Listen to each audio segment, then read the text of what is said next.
l'école. Donc, nous avons vu l'école classique, d'accord? Donc, classique, tout ce qui est Adam Smith, Jean-Baptiste Say, voilà, David Ricardo, etc. Entre-temps, on va essayer d'accepter. Très bien.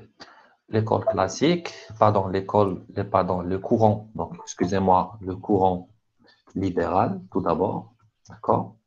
Au niveau du courant libéral, nous avons vu école classique et école néoclassique.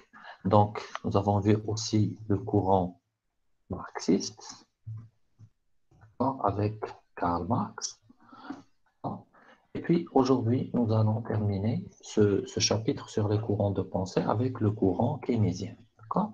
C'est un courant très important qui a marqué un peu l'histoire de l'économie. D'accord? Il y a des idées qui marchent, qui sont appliquées jusqu'à présent. Donc, on va essayer de développer les idées, essayer de discuter autour des idées développées par Keynes. Donc, quels sont les principes, quelles sont les lois, quelles sont les théories, quelles sont les critiques surtout qu'il a apportées au courant libéral surtout, et quelles sont les solutions qu'il a proposées. Donc, voilà, on va voir juste s'il y a des gens qui veulent encore intégrer le cours. Très bien. Voilà. Donc, ici, ce que nous allons faire, donc par rapport à Keynes, il s'agit aussi, je vais vous donner les idées simples, donc on va pas essayer de trop parler dans ce sens, je vais vous donner les idées essentielles, on va essayer de les comprendre et pour parvenir à faire le rapprochement entre les différents courants. Alors, lorsqu'on parle de courant keynésien, donc ce que nous allons discuter aujourd'hui, c'est le courant keynésien. D'accord? Très bien. Alors, courant keynésien, c'est surtout, c'est un courant hein, qui critique le courant libéral.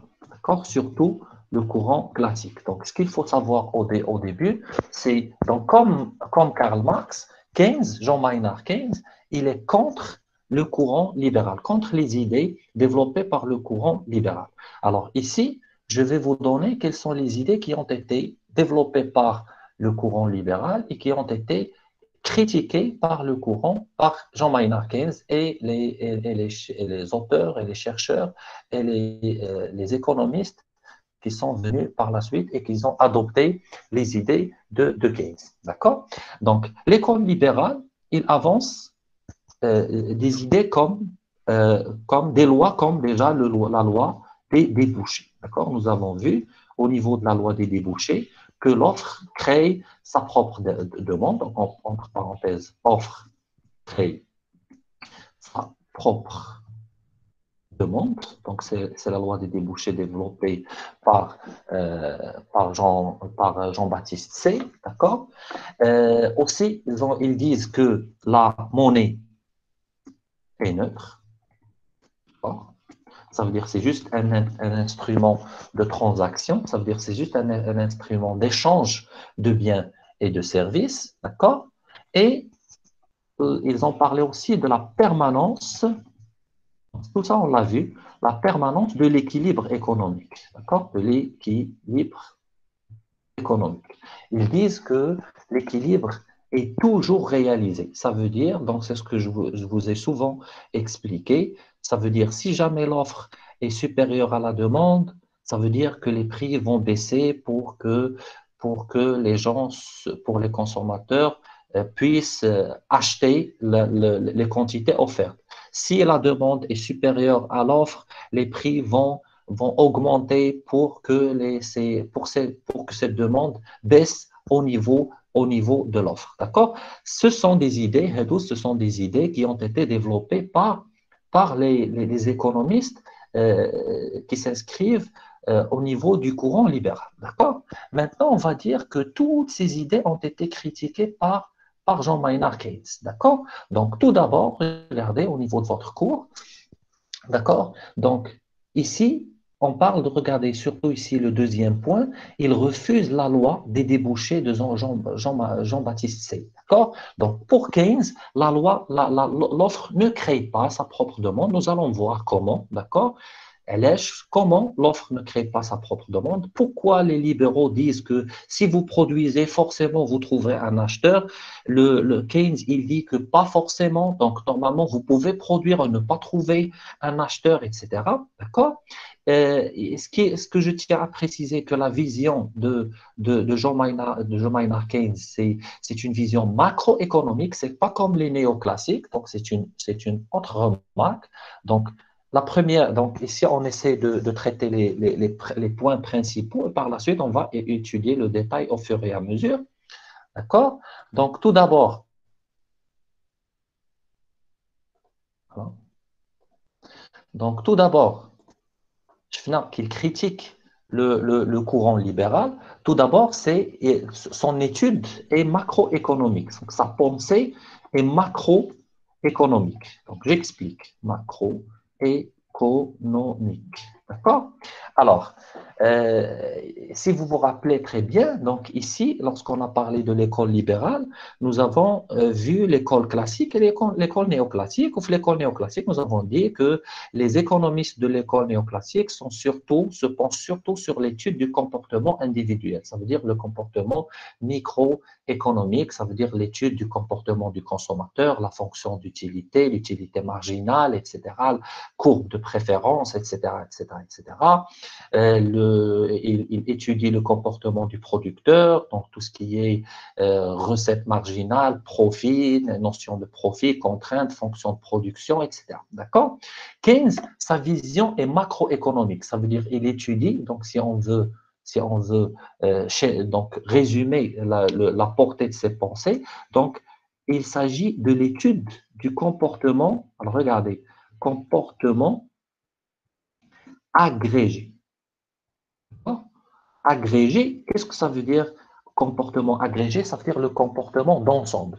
Ça veut dire les néoclassiques, ils étudient le comportement d'un consommateur, le comportement d'un producteur, mais Jean Maynard Keynes, il étudie la consommation dans le sens global. Ça veut dire il essaie d'étudier le comportement de tous les consommateurs au niveau d'un pays donné, au niveau d'une économie donnée, et il étudie le comportement de tous les producteurs et le comportement de tous les agents économiques au niveau au niveau d'une économie donnée. D'accord? Donc, premier point, c'est la critique du courant libéral. Ça veut dire il dit qu'il critique la loi des débouchés, il critique l'idée l'idée développée par le courant libéral selon laquelle la monnaie est neutre. Jean Maynard Keynes qui dit que la monnaie n'est pas neutre. Nous allons voir que qui dit que la monnaie a le rôle dans l'économie, d'accord? Il a un rôle au niveau de l'économie. Il dit aussi que l'équilibre n'est pas permanent. Il peut y avoir des crises économiques. Il se peut que des producteurs, par exemple, ne trouvent pas d'acheteurs ou de consommateurs pour acheter leurs produits, etc. Il y a aussi d'accord, la proposition de Jean Maynard Keynes, ici, le troisième point, il propose une théorie générale de l'emploi, de l'intérêt et de la monnaie. D'accord? Ici, nous avons une théorie Jean Maynard Keynes, c'est la théorie générale de l'emploi. L'emploi, ça veut dire l'emploi. Donc, l'emploi, l'intérêt et la monnaie. On va voir comment il explique comment paramétrer comment paramétrer le niveau d'emploi, le taux d'intérêt et la monnaie. Le point c'est déjà ici le courant libéral, ils disent que l'État n'intervient pas en même temps que Rajo et le courant libéral, et en même temps, l'apport de Keynes dans ce sens. L'État n'intervient pas dans l'économie. Donc, les libéraux, l'État n'intervient pas. L'État est neutre. L'État c'est juste un gendarme. Ça veut dire l'État, il ne fait que défendre les libertés. Ça veut dire puisque chacun est libre de posséder les biens qu'il veut tant qu'il a les moyens, l'État n'intervient pas, il ne paramètre pas la quantité achetée par les consommateurs ou la quantité produite par les entreprises. Elle se contente de défendre ces libertés-là. Ça, c'est la pensée libérale, d'accord? On va voir que le critique le courant général, le courant libéral, on va va voir que Keynes, il dit que l'État a un rôle très important dans l'économie. Ça veut dire qu'elle peut influencer, elle peut exercer une influence dans le sens de la promotion, dans le sens de la création de richesse. Ça veut dire qu'elle peut influencer le comportement du groupe des consommateurs, le comportement du groupe des producteurs pour améliorer les conditions économiques. D'accord? Donc, on a les 3 points, le détail. Donc, tout d'abord, on critique le courant libéral. Donc, pour Keynes, l'offre ne crée pas sa propre demande. Pour Keynes, la monnaie a un rôle en plus de son rôle d'échange de biens et de services. Pour Jean Maynard Keynes, l'équilibre n'est pas permanent et pour ce même économiste, l'État, elle va intervenir dans l'économie. D'accord? Donc, voilà, ici, on a, donc regardez la diapositive, la première diapositive, c'est tout ce qu'on a dit par rapport aux idées de Jean Maynard Keynes. C'est bon pour les idées principales? Je peux avancer? Oui, monsieur. D'accord? Très bien. Monsieur, donc, oui. Pouvez-vous recommencer comportement agrégé? Ok, je vais accepter. Les barres. Ok, tout de suite. Voilà. Alors, vous avez posé une question par rapport au comportement agrégé, c'est ça? D'accord? Oui, Vous avez monsieur. posé une question, c'est quoi un comportement agrégé? Alors, normalement, regardez, ce que nous avons vu au début, au niveau du niveau d'analyse économique, nous avons vu qu'il y a une différence entre la macroéconomie et la microéconomie. Donc, regardez, il y a microéconomie et il y a macroéconomie. D'accord? Donc, je vais expliquer brièvement. Donc, économie. D'accord? Alors, la microéconomie, on étudie le comportement des individus. Donc, regardez le cours d'IEL comme de microéconomie. Qu'est-ce que vous êtes en train d'étudier? Un consommateur, comment il choisit son panier, l'utilité marginale, d'accord? La fonction d'utilité. C'est ça, d'accord? Les exercices, nous, qu'est-ce qu'il faut? Un consommateur, un panier, etc. Comment calculer l'utilité marginale d'un consommateur, d'accord? C'est ça. D'accord? Donc, le deuxième semestre, même le microéconomie, vous allez voir le comportement, je ne sais pas, vous allez voir même le comportement du producteur. Je ne sais pas ce que vous êtes en train de le voir actuellement, mais sinon, vous allez le voir le semestre d'après, la microéconomie, vous allez voir le comportement du producteur à part. D'accord? Donc, ça, c'est la microéconomie. C'est l'étude du comportement économique individuel. Chaque individu, que ce soit consommateur ou la producteur, comment il choisit les produits les consommer en fonction de son utilité, en fonction de son propre revenu, et comment le producteur va choisir les quantités qu'il va produire en fonction de ses propres contraintes de facteurs de production. Maintenant, la macroéconomie. La macroéconomie, on étudie l'économie nationale. Alors, qu'est-ce que ça veut dire l'économie nationale? Quand je vais vous parler du PIB, ça veut dire le produit intérieur brut, ça veut dire le produit de toutes les entreprises au niveau national. Ça c'est une approche macroéconomique. On parle de macroéconomie, c'est le comportement agrégé. Qu'est-ce que ça veut dire comportement agrégé? L'agrégation, c'est qu'un jumeau, tous les comportements individuels, nous avons un comportement de groupe. C'est pour cela qu'on parle de comportement agrégé. J'appelle agrégation. J'arrive pas à vous entendre. Oui, monsieur. Oui, le comportement du groupe. oui, c'est ça. Le comportement du groupe, c'est le comportement agrégé. C'est ce que je voulais dire par comportement agrégé. Oui, monsieur. D'accord? Très bien. Alors, très bien. Donc ici, je les points essentiels par rapport à la pensée de Jean Maynard Keynes. On va voir le détail de la pensée keynésienne. Alors, regarde, deuxième diapositive. Alors, critique de la loi des débouchés.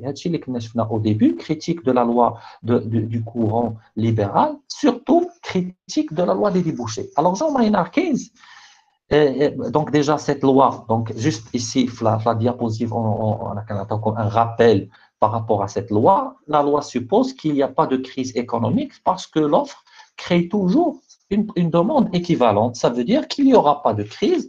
Pourquoi? Parce que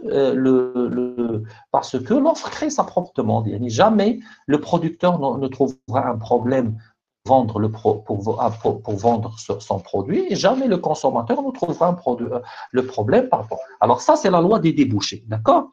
Elle considère aussi que les individus sont toujours prédisposés à consommer tous leurs revenus. Ça veut dire, la loi de Jean-Baptiste C, le courant libéral, il dit que généralement, le consommateur, il peut consommer tout son revenu, il peut affecter tout son revenu à la consommation.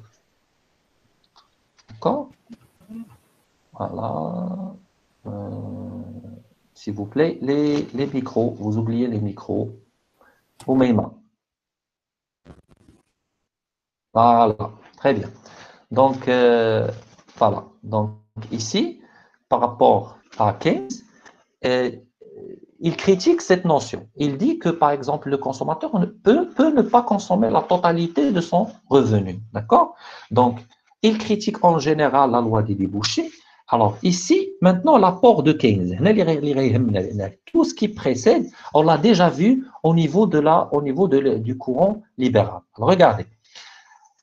Pour Keynes, il dit que la demande peut être insuffisante, d'accord? Parce que les agents économiques peuvent éviter de dépenser leurs revenus, d'accord? Et ici, il fait la différence entre la demande potentielle et la demande effective. Alors, regardez ici. Donc, pour le premier point, alors normalement, premier point, critique de la loi des débouchés. D'accord? Critique de la loi des débouchés. Alors, ici, nous avons l'école, le courant libéral. D'accord? Et ici, nous avons le courant keynésien. Alors, le courant libéral, ils disent que l'offre crée sa propre demande.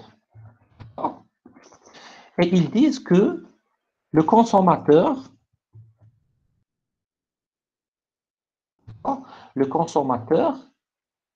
affecte tout son revenu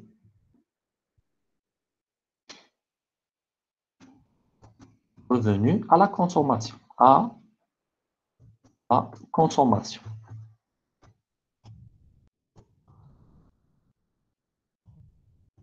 D'accord. Alors, essayez de vivre avec moi, s'il vous plaît. Keynes, qu'est-ce qu'il dit? Donc, qu'est-ce qu'il a prouvé? Il a prouvé, que il se peut que l'offre ne trouve pas une demande équivalente. Alors, qu'est-ce que ça veut dire? Il dit que les libéraux toujours, si on produit, on trouvera un acheteur. Keynes, il dit que il se peut un producteur, d'accord? sans trouver un acheteur. Et c'est pour cela qu'il y a eu des crises, la crise de 1929, lorsque quand une crise de surproduction, Karl Marx, lorsqu'il a parlé de crise de surproduction, ça veut dire les producteurs ont commencé à produire beaucoup de, donc trop de, donc à écouler dans le marché une offre très importante, d'accord? Et cette offre n'a pas trouvé forcément une demande équivalente, et c'est pour cela que quand la crise économique mondiale de 1929, le jeudi noir, les mêmes lycée. Donc pour Keynes, il dit qu'il se peut que l'offre ne trouve pas une demande équivalente, il se peut qu'un producteur puisse tomber dans une situation là où il ne trouvera pas d'acheteur pour son produit. Donc ici, pour la deuxième idée, le consommateur, pour les libéraux, le consommateur affecte tout son revenu à la consommation. Alors pour eux, donc le consommateur est un individu rationnel, donc il cherche l'utilité, il affecte son revenu, il consomme son revenu, mais avec rationalité. D'accord? Keynes, qu'est-ce qu'il dit? Il dit qu'il y a une différence entre deux notions, entre la demande globale et versus, on va mettre ici versus, ça veut dire versus la demande effective. D'accord? Alors, je vais vous expliquer. Le consommateur, selon Keynes, il attend, il essaie de voir les conditions du marché. D'accord?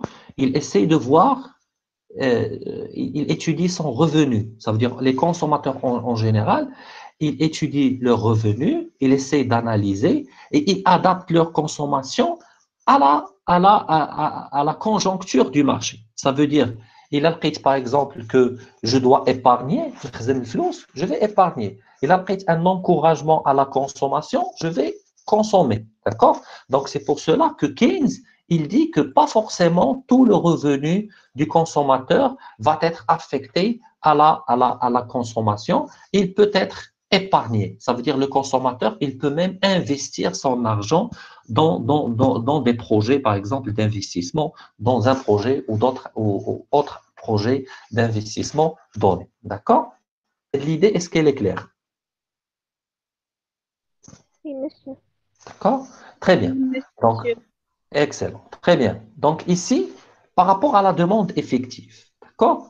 Alors, la demande effective, elle correspond à quoi? Elle correspond à la demande, donc ici, comme vous le voyez, à la demande de biens et services que les entrepreneurs anticipent. D'accord? Alors, qu'est-ce que ça veut dire la demande effective? C'est la prédisposition, c'est ce qu'on appelle la propension, d'accord, à consommer. Vous allez voir ceci au niveau de votre cours de microéconomie, le deuxième semestre. La propension à consommer, c'est le pourcentage, d'accord?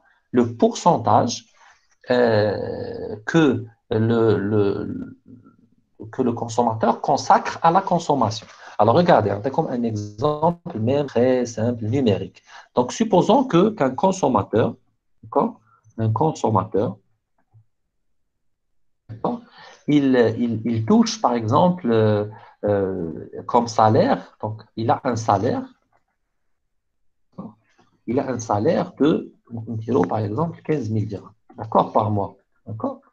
Donc, la demande la demande globale, ça veut dire la demande potentielle, il y a 15 000 dirhams. D'accord? Ça veut dire que généralement, puisque le consommateur il touche 15 000 dirhams, ça veut dire potentiellement, la demande potentielle, la demande théorique, c'est 15 000 dirhams. D'accord? Mais selon Keynes, il y a un autre type de demande qui s'appelle la demande effective.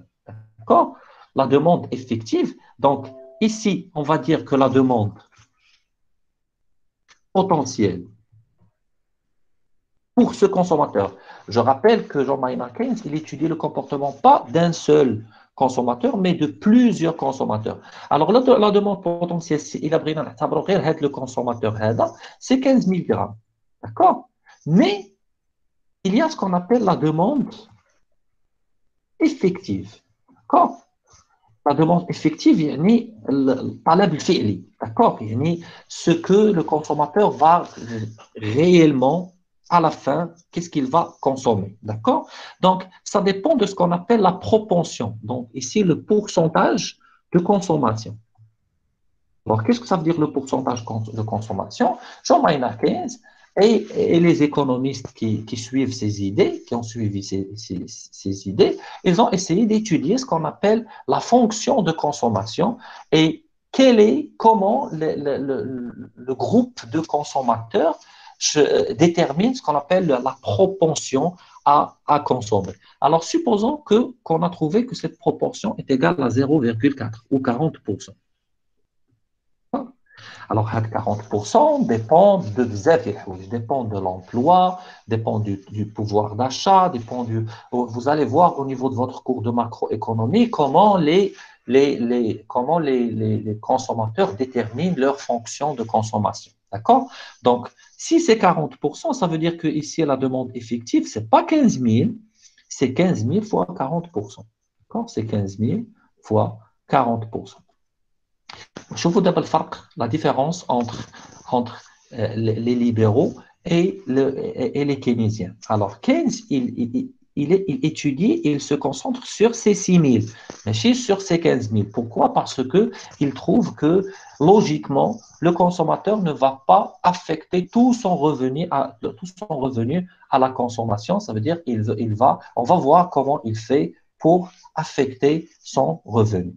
D'accord? Donc, c'est pour cela, regardez, son revenu détermine le niveau de production des entreprises. Ici, là aussi, regardez, là aussi, il dit que la demande effective, il y a le niveau de production des entreprises. Alors, les entreprises, ils vont attendre jusqu'à ce qu'ils sachent quel est le niveau de consommation des consommateurs. Avant de produire, alors, هنا عاوتاني كاين واحد الاختلاف مع l'école libérale. L'école libérale, qu'est-ce qu'elle dit? Le courant libéral, qu'est-ce qu'il dit? Il dit aux producteurs, produisez, essayez de produire sans calculer. Pourquoi? Parce que tout ce que vous allez produire, il trouvera un consommateur pour l'acheter. D'accord? Alors, pour Keynes, il dit le contraire. Il dit que les producteurs, ils estiment, d'accord? Ils estiment cette demande effective. Ça veut dire qu'ils essaient d'évaluer cette demande effective. Quel est le niveau de cette demande effective? Et c'est sur la base de cette demande effective qu'ils vont proposer les produits sur le marché. Et les quantités fabriquées par les entreprises vont être des quantités calculées en fonction de quoi? En fonction de talent. يعني بصفة عامة كاينز كيقول بأن لي زونتربريز كيحددوا الإنتاجية ديالهم en fonction ديال الطلب ديال المارشي ماشي en fonction ديال الإمكانيات ديالهم. D'accord? C'est pour cela que كاينه la différence entre le courant libéral et le courant keynésien. كاين شي سؤال dans ce sens?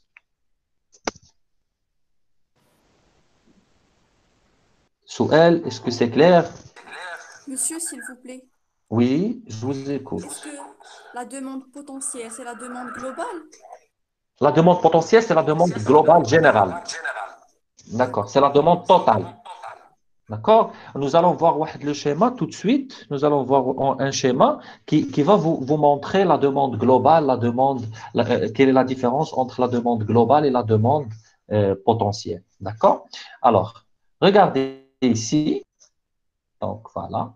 Je cherche un schéma qui est le schéma le plus important maintenant au niveau de cette analyse. D'accord? Alors, regardez s'il vous plaît. Voici la théorie générale de l'emploi. Regardez le deuxième point que je vous ai donné ici. Alors, juste après la critique, regardez, la critique du courant libéral, il nous propose ce qu'on appelle la théorie générale de l'emploi, de l'intérêt et de la monnaie. Alors, essayez de suivre avec moi avec le schéma parce que c'est un schéma très important où il est de façon générale l'apport, le Keynes par rapport à la pensée économique, la création des richesses. Alors, regardez, je vais agrandir voilà, la diapositive pour que vous puissiez voir. Alors, regardez, que tu fais un carré à gauche, d'accord? Alors, la théorie générale, alors, euh, donc, je sais pas, est-ce que vous arrivez à voir correctement maintenant, même si je réduis la diapositive? Est-ce bel écho? Oui. Oui, Vous arrivez monsieur. à voir, très bien. Oui, monsieur. باش ندير le curseur باش يبان لكم فين كنشرح au juste. Monsieur, Oui, avec si juste vous pouvez mettre la notification. notification. Là, la notification اللي لتحت. C'est la phrase. هذه masqué. message. Oui. Ok, voilà, très bien. Merci. Donc, je vais même agrandir le. Voilà, je vais même essayer d'agrandir. Voilà, le fichier, le schéma. Alors, essayons d'étudier, s'il vous plaît, ce schéma-là qui explique cette théorie générale de l'emploi, de l'intérêt et de la monnaie. D'accord? Alors, regardez, le modèle, donc c'est pour cela que le chapitre les méthodes de la science économique, on a parlé de modèles, on a parlé de variables, etc., etc. Alors, on va essayer, même si qui nous comme les carrés ici, on va essayer de comprendre de la manière la plus simple possible en quoi consiste le modèle. Alors, tout d'abord, regardez, je vais commencer par la fin. Déjà, le modèle, qu'est-ce qu'il cherche à expliquer? D'accord? Alors, il cherche à expliquer, regardez, le volume de production, la demande, l'emploi et les prix. D'accord? Alors, il cherche à expliquer comment déterminer la demande, ça veut dire le niveau de la demande, au niveau d'une économie, شكون اللي كيتحكم في la demande effective, هادشي اللي هضرنا عليها, la demande effective, شكون اللي كيتحكم في la demande formulée par les consommateurs, ça veut dire شكون اللي يقدر يطلع la demande, شكون اللي يقدر ينزل la demande, ça veut dire شكون, ça veut dire quels sont les facteurs qui influencent le niveau de la demande. Je vais les consommateurs à consommer plus parce que, regardez, la demande effective, elle influence le niveau de production. Je l'ai dit tout à l'heure, que les producteurs, ils essayent d'estimer la demande pour produire. D'accord? Ça veut dire ce qu'on essaye de comprendre, c'est comment la demande est formée, comment la production est formée, parce que la demande et l'offre, d'accord, ils influencent le niveau d'emploi et le niveau des prix, d'accord? Ça veut dire au niveau de la théorie de Keynes, il essaie d'expliquer d'une manière globale, d'une manière agrégée, d'accord? La formation de la demande, ça veut dire شنو هو شكون اللي كيتحكم في المعدل ديال ماشي المعدل في الحجم ديال لا دوموند, شكون اللي كيتحكم في الحجم ديال لا برودكسيون, شكون اللي كيتحكم في الشوماج وفي l'emploi, et شكون اللي كيتحكم في les prix, d'accord? Et ici, on va faire, donc, les libéraux, ils disent que les prix dépendent de la confrontation de l'offre et de la demande. Ça veut dire si l'offre augmente, si l'offre supérieure à donc la phrase célèbre, si l'offre est supérieure à la demande, les prix vont diminuer. La demande, si elle est supérieure à l'offre, les prix vont augmenter. D'accord? Donc, pour Keynes, il dit que les prix, ils dépendent de plusieurs paramètres autres que la confrontation de l'offre et de la demande. Donc, pour comprendre le modèle, il faut savoir quel est son objectif. Son objectif, je reprends une autre fois, l'objectif, c'est comprendre le niveau d'emploi, le niveau de quels sont les facteurs qui influencent ou qui impactent le niveau de demande, le niveau de l'offre, ça veut dire le comportement agrégé des consommateurs, quels sont les facteurs qui impactent le niveau général de la production, qui impactent le chômage et qui impactent les prix. Très bien. Donc, d'accord, on va essayer quels sont les facteurs qui vont les expliquer. D'accord? Très bien. Donc, essayons, donc, regardez, le carré, le petit carré, même si ma marson, je fait la demande effective, la production, l'emploi, etc. On va l'appeler bloc de variables à expliquer. Ça veut dire les variables qu'on essaye d'expliquer. D'accord?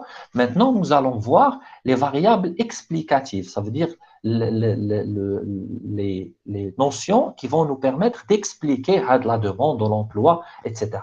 Alors, la demande, elle dépend de la demande globale et de l'offre globale. La confrontation de la demande globale et de l'offre globale. Ça veut dire quoi? Ça veut dire, là, selon Keynes, les producteurs, ils offrent leur potentiel, d'accord, de l'offre. Ça veut dire, شحال يقدروا ينتجوا, d'accord? Et ici, la demande globale, ça veut dire que le consommateur, شحال يقدروا يكonsommer. C'est l'exemple ici que j'ai mis ici, Excel, il y a 15 000 dirhams pour le consommateur. Par exemple, ici, s'il y a un seul consommateur au niveau de toute cette économie, ça veut dire ici, la demande globale, c'est 15 000, par exemple. D'accord? Ça veut dire ici, la demande globale, c'est tout ce que le consommateur peut consommer. D'accord? Et l'offre globale, c'est tout ce que le producteur peut produire, yani dans la totalité. D'accord? Alors maintenant, regardez.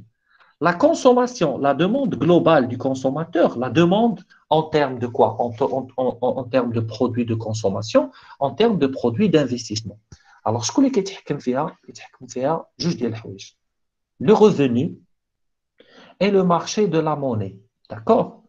Alors, je vais vous expliquer. Maintenant, essayez de vous concentrer juste sur comment expliquer la demande globale. D'accord? Alors, c'est le revenu et c'est le marché de la monnaie. Alors, je vais vous expliquer. Alors, maintenant, le revenu, c'est très simple. Plus on a un revenu important,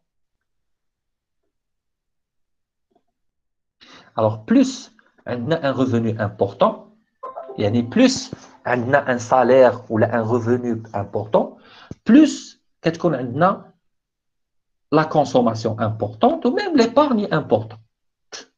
D'accord? Une épargne et la consommation. Regardez, ça veut dire qu'il y a un impact. Ça veut dire le moustélique, il impacte son niveau de consommation et son niveau d'épargne. D'accord? Et son niveau de consommation est déterminé par le pourcentage, c'est-à-dire sa propension à consommer. D'accord? Ça veut dire ici, en fonction du métro, je vais déterminer شحال ديال الفلوس غادي نستهلك وشحال ديال الفلوس غادي نخزن. D'accord? Alors, la propension à consommer هو الجزء ديال الفلوس اللي انا غادي affecteront la consommation. Ça veut dire la partie de mon revenu qui sera consacrée à la consommation. D'accord? Donc, je reprends, je vous هاد ثلاثه ديال لي كاري شنو كيعنيو ان le revenu يعني المدخول ديال الانسان الصالير ديالو الفلوس اللي كيصور باغ اكزومبل كيتحكموا في son niveau de consommation, son niveau d'épargne, يعني كيتحكم في الفلوس qui va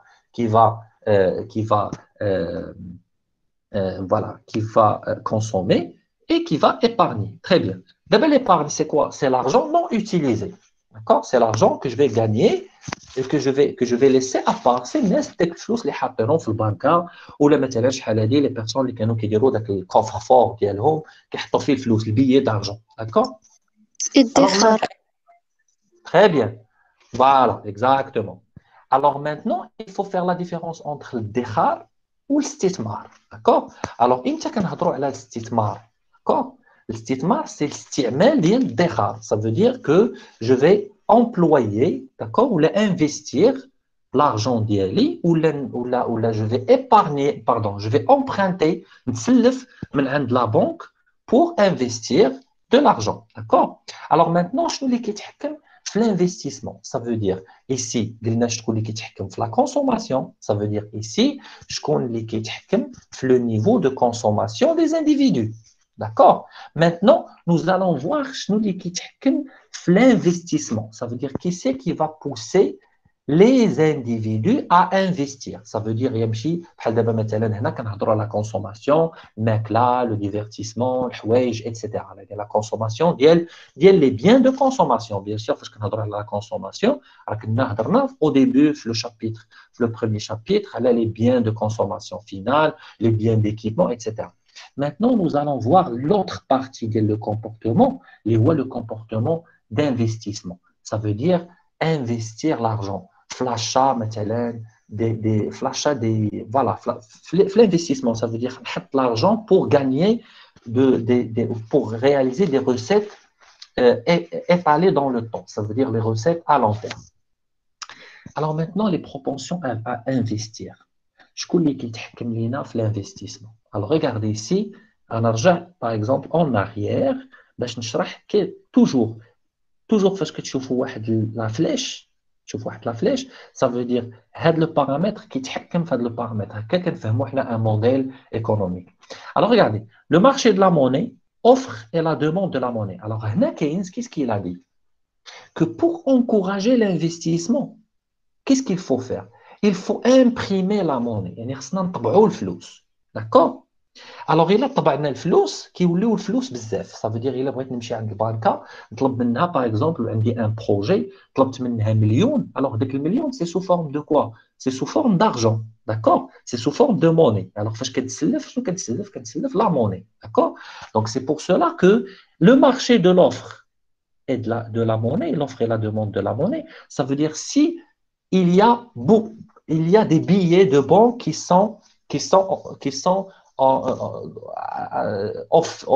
des billets sont offerts à des quantités suffisantes sur le marché. Ça veut dire qu'il y a une flous, le marché. Le taux d'intérêt, d'accord, va baisser. Ça veut dire que le taux d'intérêt il y a les billets d'argent موجودين. Ça veut dire il y a des capitaux, il y a beaucoup d'argent les consommateurs pour investir. D'accord? Ça veut dire ici l'offre, il y a une offre monétaire importante. Nous allons voir le schéma tout de suite. Quel est l'impact le zoom على l'impact هذا. Il y a que nos flous موجودين. Ça veut dire qu'on peut prêter l'argent les ménages. D'accord? Ça veut dire le taux d'intérêt غادي يهبط. D'accord? يعني si jamais par exemple واحد السيد قلنا ليه راه الا بغيتي تشري واحد l'appartement donné ولا واحد البيرو donné ولا هذا راه بدل ما تخلص par exemple 10% des intérêts, 10% des intérêts, vous n'allez payer que par exemple 2%. D'accord? Alors, faites le taux d'intérêt qui est et bien sûr, regardez l'efficacité marginale de capital. Ça veut dire l'individu, il trouve que son investissement va lui apporter du bénéfice. Ça veut dire l'efficacité du capital. Ça veut dire la القدرة ديال le capital أنه يعطينا أنه القدرة ديال le capital أنه يجيب لنا أرباح. D'accord? C'est pour cela qu'on parle ici d'efficacité marginale du capital. Alors, il est كنت أنا غادي نتسلف الفلوس بالرخا. Et en même temps, regardez, il est كنت غادي نتسلف الفلوس à moindre coût.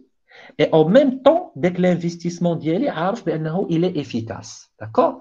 Alors ici, la propension à investir sera plus importante. Ça veut dire غادي يكون عندي القابلية أنني investir d'une façon plus importante. Ça veut dire إلا كنت مثلا ديك العام كانت عندي la volonté أنني انفيستي 10,000 درهم نقدر العام الجاي مثلا إلا هبط لو طو دانتيغي وطلعت مثلا l'efficacité du capital, j'aurai la possibilité d'investir plus que 10 000, ça peut être 20 000, ça peut être 50 000. D'accord? Donc, je vais expliquer le grand carré encore une fois. D'accord? Alors, regardez. شكون اللي كيتحكم لينا في la consommation كيتحكم فيها le revenu. Si le revenu est très important, la consommation, la part de la consommation va être très importante. D'accord? Alors, شكون اللي كيتحكم لينا في la propension à investir. D'accord? L'investissement, ça veut dire الاستثمارات, le niveau des investissements. Alors, l'investissement كيتحكم فيه le taux d'intérêt. D'accord? Ça veut dire شحال انا غادي نسلف هذا لو كابيتال à investir. D'accord? Et en même temps, شنو هو le rendement de هذاك le capital, efficacité marginale du capital. Alors, au niveau de la demande, il y a de la demande de la consommation et il y a la demande de l'investissement. Ça veut dire la demande globale, شنو فيها؟ فيها la demande ديال la consommation finale ou فيها la demande de l'investissement ديال longue durée. D'accord? Donc, selon Keynes, la demande globale, الحجم ديال la demande globale, شكون اللي كيتحكم فيه؟ كيتحكم فيه le revenu et le niveau ديال la monnaie. Parce que le revenu, il influence la consommation, il influence le taux de consommation, et la monnaie, يعني la monnaie qui est en circulation, العدد الحجم ديال la monnaie en circulation كيتحكم في le taux d'intérêt, est-ce qu'il est très élevé ou là très bas. وهذا الشيء مع l'efficacité du capital كيتحكموا لينا في la propension à investir, ça veut dire le volume d'investissement, d'accord. Et هاد la propension à consommer et la propension à investir هي اللي كتعطينا la demande globale, d'accord. شي سؤال juste على la demande globale عندكم quelque chose que vous n'avez pas compris. Non, monsieur, c'est clair. D'accord, très bien. Alors, bien sûr, si vous avez des questions, ne laissez pas les idées rester, qu'ils stagnent dans vos têtes. Essayez, si vous ne comprenez pas maintenant une logique à l'âge, par exemple, le taux d'intérêt, etc., essayez de poser la question. Donc, d'abord, on a compris comment déterminer le niveau de la demande globale. Très bien. Maintenant, nous allons voir qu'est-ce qui détermine le potentiel des entreprises à investir. Ça veut dire, parce qu'on a la globale, qu'est-ce qui détermine le potentiel global de l'entreprise à produire. Donc maintenant, nous allons voir la production. Yani, l'intègre les biens et les services, en général, le potentiel, yani, l'étendue, yani, la capacité des entreprises à produire, alors selon Keynes, c'est le niveau de la technique. Ça veut dire technologie, des machines qui facilitent la production, qui font gagner du temps, qui consomment moins, etc. C'est le niveau de la technique, c'est le niveau de la technologie. D'accord? Ça de un. La capacité de production, dans un premier lieu, le niveau de la technique. Alors, deuxièmement, le niveau des salaires. D'accord? Ça veut dire il a les salaires ناقصين شوية فغيكون عندي la possibilité أنني ننتج لأنني غادي نغوكروتي بلوس دو سالاريي وغادي تكون الإنتاجية ديالي أكثر. هادشي فوق باسكو لو نيفو دي سالير سي لي با دونك بحال بحال باغ اكزومبل دوك لي برودوي اللي كنسمعوهم جايين من دول باغ اكزومبل بنغلاديش etc. Ce sont des entreprises اللي لقاو في دي بيي لا مان دوفر moins cher, et c'est pour cela qu'ils ont augmenté le volume de production des noms parce que le niveau de salaire est bas. Alors, en plus de la technique, il y a la technologie, les machines, etc., etc., les salaires, il y a l'importance de l'outillage et de la main-d'œuvre inemployée. D'accord? Ça veut dire, ici, on parle de la main-d'œuvre, de la main-d'œuvre en attente d'emploi. D'accord? Ça veut dire, si je vais utiliser une certaine expression, ce sont les ouvriers prêts à être employés. Ça veut dire, je vois le potentiel, le marché, il y a l'offre, d'accord? L'offre du travail. Ça veut dire, واش كاين العمالة, ça veut dire اليد العاملة موجودة ou non. D'accord? Le dernier critère, c'est la situation des marchés et de la concurrence. Ça veut dire qu'il y a la concurrence, mais qu'il y a, ça, ce sont des notions de marketing. Par exemple, il y a le munafasa, le marché il est dans la maturité, le bien qu'on produit, le mustaqbal, est-ce qu'il sera écoulé sur le marché, est-ce qu'il va rencontrer des problèmes sur la commercialisation des lots, etc. Alors, tous ces facteurs-là, il influence, il impacte, il paramètre l'offre globale. Ça veut dire plus la technologie moujuda, plus les entreprises ont une capacité à produire plus élevée. Plus les salaires qui courent très, très bas, le niveau très bas de salaire, plus qu'on a la capacité de recruter plus de salariés pour, bien sûr, les salariés qui sont disponibles. C'est pour cela qu'on parle de main-d'œuvre inemployée. Et par la suite, comme on a le marché qui se met à l'offre, etc., on aura la capacité d'offrir plus. Très bien. Pour l'offre globale, d'accord, on a vu, elle dépend de quoi? D'accord. Si vous avez des questions par rapport à ce rapport entre l'offre globale et les facteurs qui influencent sur l'offre globale, donc essayez de les poser. Donc maintenant, regardez, on a deux paramètres, on a deux variables. On a la demande globale, et la demande en général, et l'offre globale. Très bien. Donc, selon Keynes, la demande, l'offre, regardez, la demande, on a une demande potentielle, on a une offre potentielle. Alors, le principe, Excel, regardez. Non, pas ici, donc c'est ici. Regardez. Le niveau, la demande, regardez, la demande effective, c'est la demande de biens et services que les entrepreneurs anticipent. Et le niveau de la demande, c'est celui qui détermine le niveau de production. Alors, revenons à notre schéma. Alors, regardez ici. Nous avons une demande globale en général et nous avons une offre en général. Alors, ici, ce qui se passe, c'est que les consommateurs qui chauffent la situation du marché et ils déterminent, regardez, les offreurs, ils observent les demandeurs et les demandeurs observent les offreurs. Ça veut dire chacun qui chauffe le potentiel de l'autre. D'accord?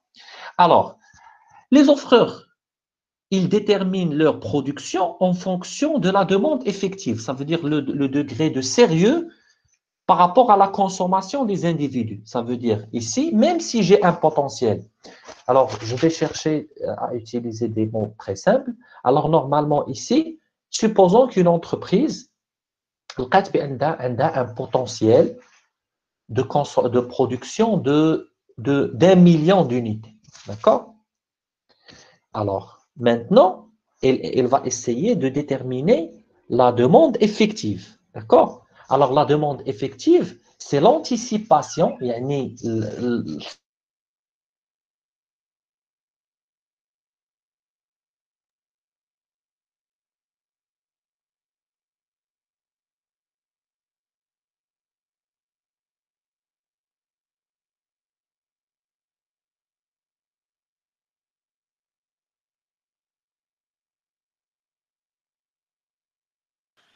Monsieur, on ne vous entend plus. Oui, monsieur, on entend bien.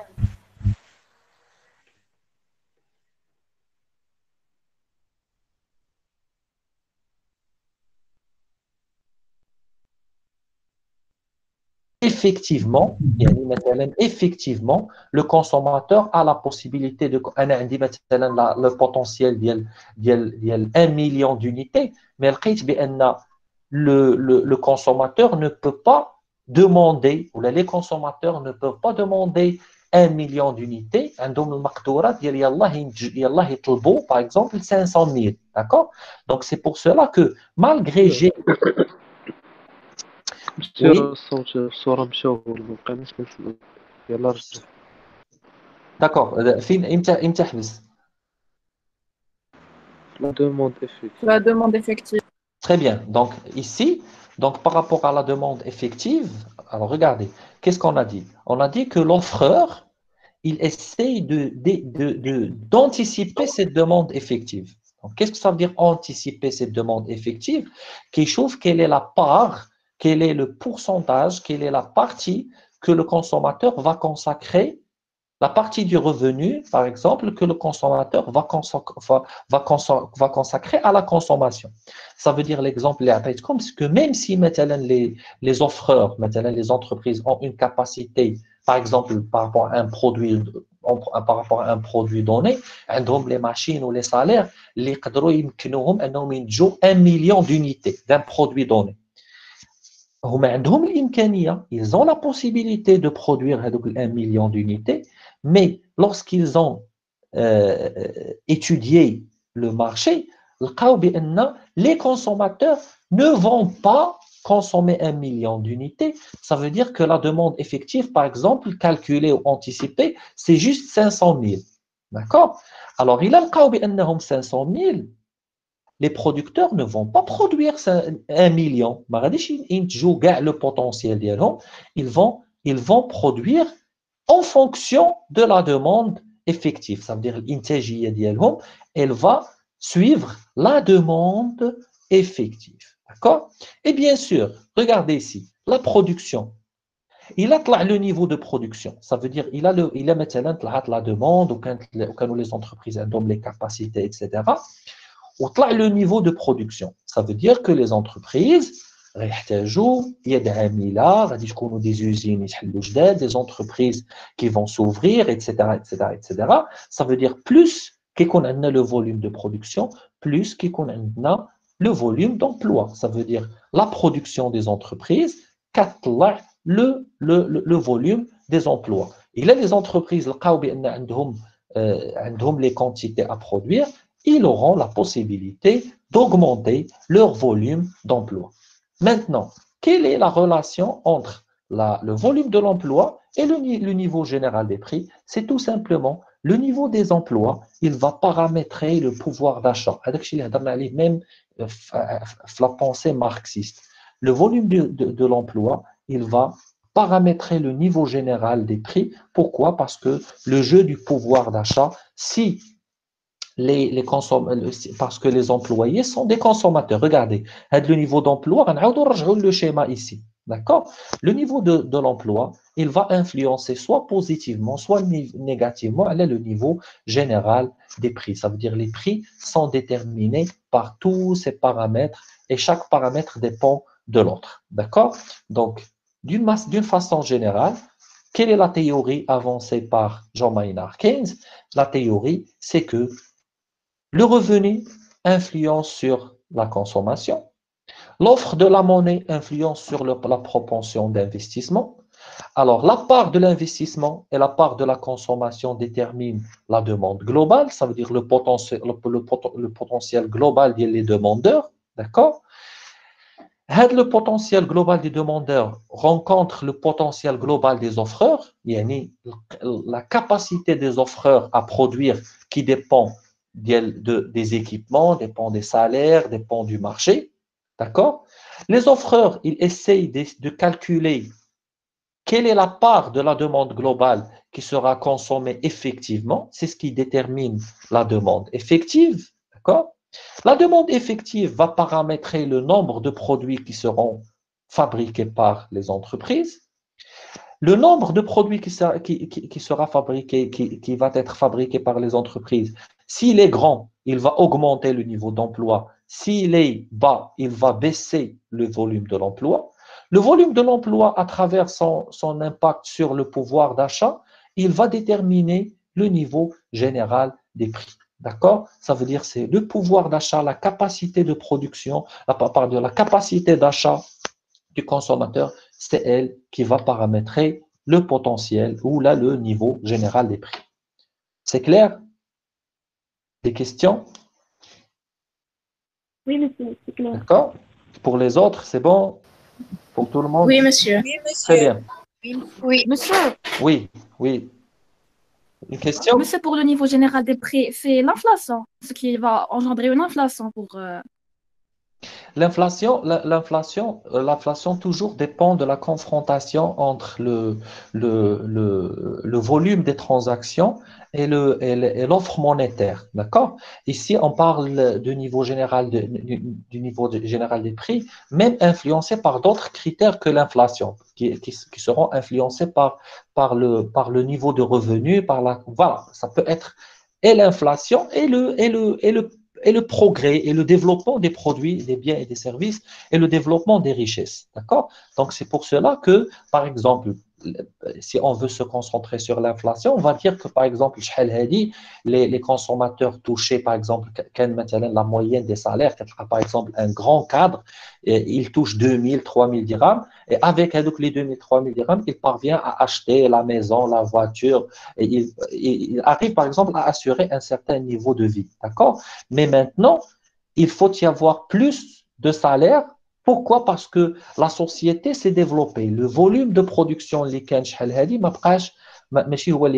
d'accord? Ça veut dire plus les produits en circulation augmentent, plus la masse monétaire augmente et plus le rapport entre la valeur de l'argent, plus la valeur d'argent change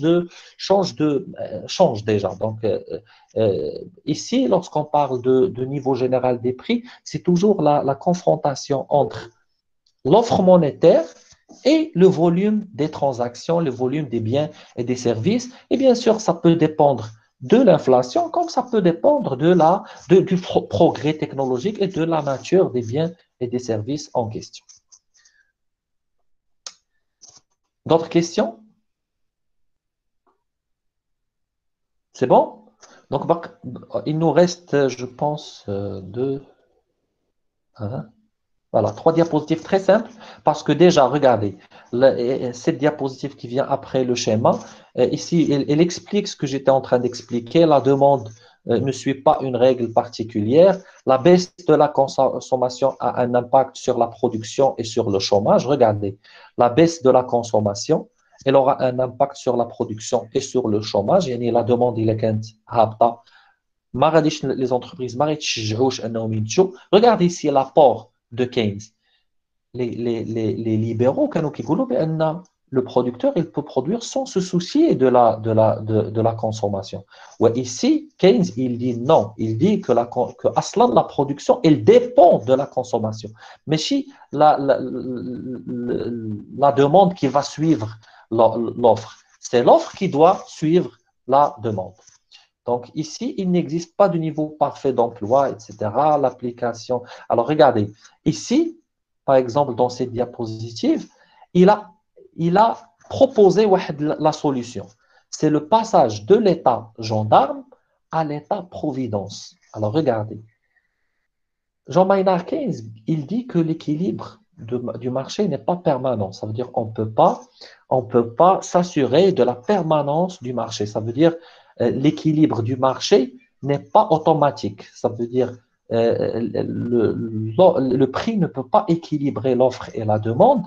Ça veut dire qu'il peut y avoir des crises. Ça veut dire qu'il se peut que la demande تكون ناقصة شوية ou la production تكون ناقصة شوية. Ça veut dire il se peut le problème ديال les producteurs qui ne sont pas motivés à produire. Pourquoi? Parce que le niveau de consommation est bas. D'accord?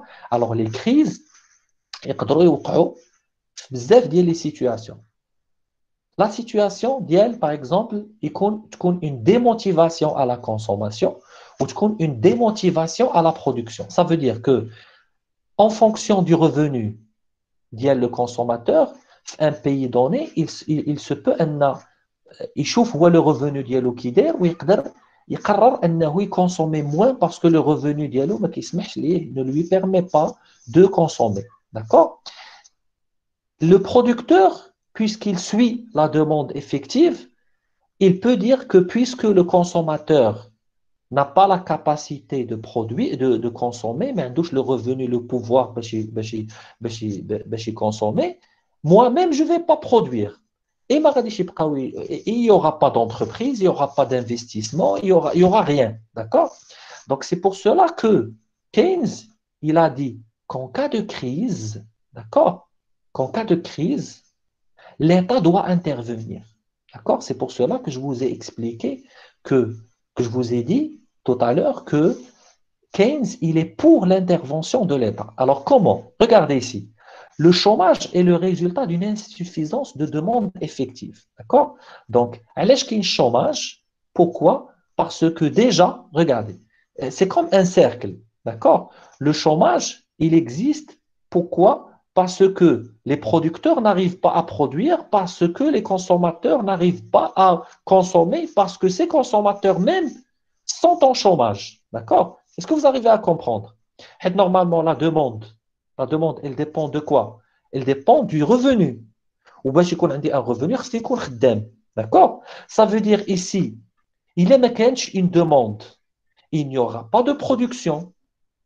Vous arrivez à m'entendre là? Ça coupe, Aoutiani. Vous arrivez à me suivre? Très bien. Ok. Alors, j'ai cru que... Très bien. Alors, si la demande est très basse, ça veut dire que la production sera réduite à son tour. Donc, et les entreprises ils ne vont pas tout simplement, ils vont pas recruter. Et il a recruteur, et il a ma recrutage, le chômage. Donc, c'est pour cela que Keynes, le chômage est le résultat d'une insuffisance de la demande. Alors, l'État, juge ديال الحوايج. D'accord? Alors, رجعوا le schéma. بدل ما نشوفوا le texte, d'accord? رجعوا le schéma. Alors maintenant, il y a un problème au niveau de l'emploi. On a besoin d'augmenter la production.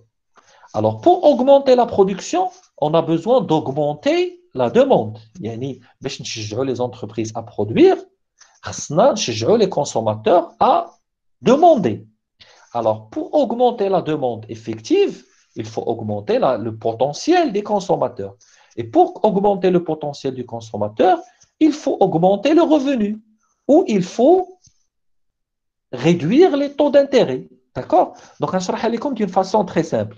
بحال دابا مثلا un consommateur ما عندوش باش يشري دار. D'accord? Par exemple, les intérêts sont très coûteux. مثلا تشوف راسو بانه الا مشى une banque pour demander un crédit immobilier par exemple, la banque va lui demander par exemple 10% d'intérêt.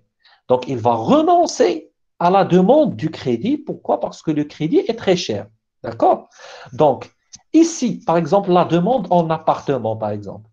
كيفاش نقدروا مثلا في le marché immobilier comment augmenter la demande, par exemple, des logements, au niveau du logement.